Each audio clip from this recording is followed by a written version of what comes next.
ரேவதி நட்சத்திரம் வைநாசிகமாக வரும். இப்போ இந்த ரேவதி நட்சத்திரம் அப்படின்னா புதனுடைய நட்சத்திரம். இப்போ இங்கே புதன்னா நம்ம என்ன காரகத்துக்கு எடுத்துக்கிறோம்? புத்தி. அடுத்தது புதன் தான் வந்து நம்ம நரம்பு.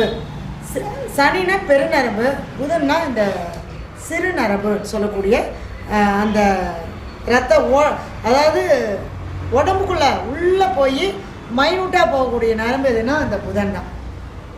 திடீர்னு ஒரு இடத்துல பிளாக் ஆயிடுச்சு அப்படின்னா அந்த உள்ளுக்குள்ளே அந்த ரத்தம் போகக்கூடிய அந்த நரம்பு பிரச்சனை கொடுக்கும். அதுதான் இந்த புதன். சரிங்களா? அந்த மைனூட்டாக இருக்கக்கூடிய நரம்புகள் அது சம்மந்தப்பட்ட பிரச்சனைகளை கொடுக்கும். அடுத்தது என்னென்னா, எப்பவுமே இவங்களுடைய யோசனை பலமாக இருக்கும். பலமாக இருக்குன்னா எதையோ ஒன்று யோசித்து அதனால் இவங்க என்ன பண்ணுவாங்கன்னா கொஞ்சம் மனசை அப்படியே மனசு உடம்பும் இவங்களுக்கு ப்ராப்ளத்தை கொடுக்கும். ஏன்னா புதன்னா என்ன? தேடல்.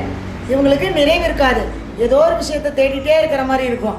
அப்போ அந்த தேடல் அதிகமாக அதிகமாக இங்கே மனசு உடம்பும் என்ன பண்ணுங்க, அதில் ஸ்டோர் ஆகி அந்த உடம்புல அது சம்மந்தப்பட்ட பிரச்சனைகளை நமக்கு கொடுக்கும். சரிங்களா?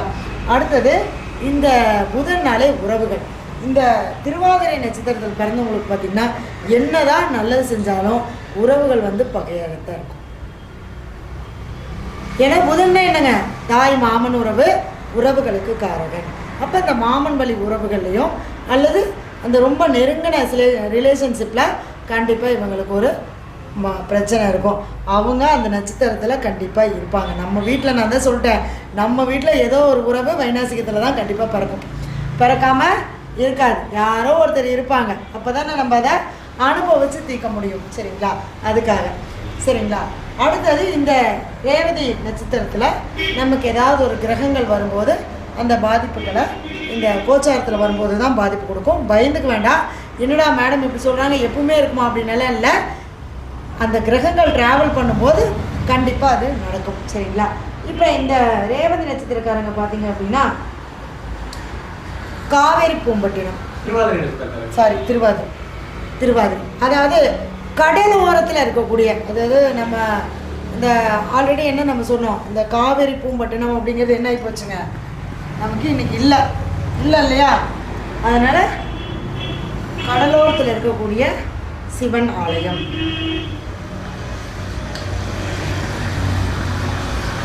வேதாரண்யம், வேதாரண்யேஸ்வரர்,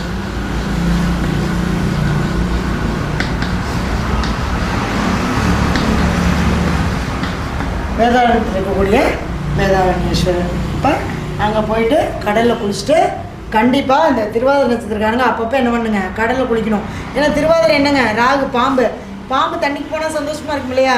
அது மாதிரி அப்பப்போ இவங்க கடலில் குளித்தாங்கன்னா கண்டிப்பாக இவங்களுக்கு அந்த உடம்புல அந்த ப்ராப்ளத்தை குறைக்கும். இல்லைன்னா கொஞ்சம் அப்பப்போ உடம்பு உபாதைகளை கொடுத்துட்டு தான் இருக்கும். சரிங்களா? அடுத்தது இங்கே போயிட்டு புதன், ராகு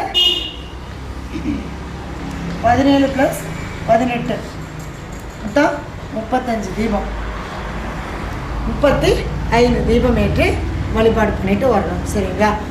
மேக்ஸிமம் எல்லாரும் எல்லா நட்சத்திரத்துக்கும் சொல்கிறது அதே தான், சாப்பாடும் தண்ணியும் தானம் கொடுக்கணும். இந்த வைநாசிகத்துக்கு மட்டும் அது கண்டிப்பாக முழுக்க செய்யாமல் நீங்கள் கோயிலுக்கு போனால் பிரயோஜனம் இல்லை. எல்லோரும் சொல்லுவாங்க, நான் கோயிலுக்கு போயிட்டு வந்துட்டேங்க, ஆனால் எதுவும் நடக்கலை. ஏன்னா கரெக்டாக ப்ரொசீஜர் கரெக்டாக நம்ம முறைப்படி செய்யணும். எதையாக இருந்தாலும் 0ல் ஆரம்பித்து 10க்கு போனால் பரவாயில்ல, இடையில 5ல் ஆரம்பித்து 10க்கு போனால் நடக்குமா? அதே தான். சரிங்களா? கரெக்டாக முறையாக ஃபாலோ பண்ணிங்கன்னா கண்டிப்பாக அதுலேருந்து நம்ம குறைச்சிக்கலாம். சரிங்களா? அடுத்தது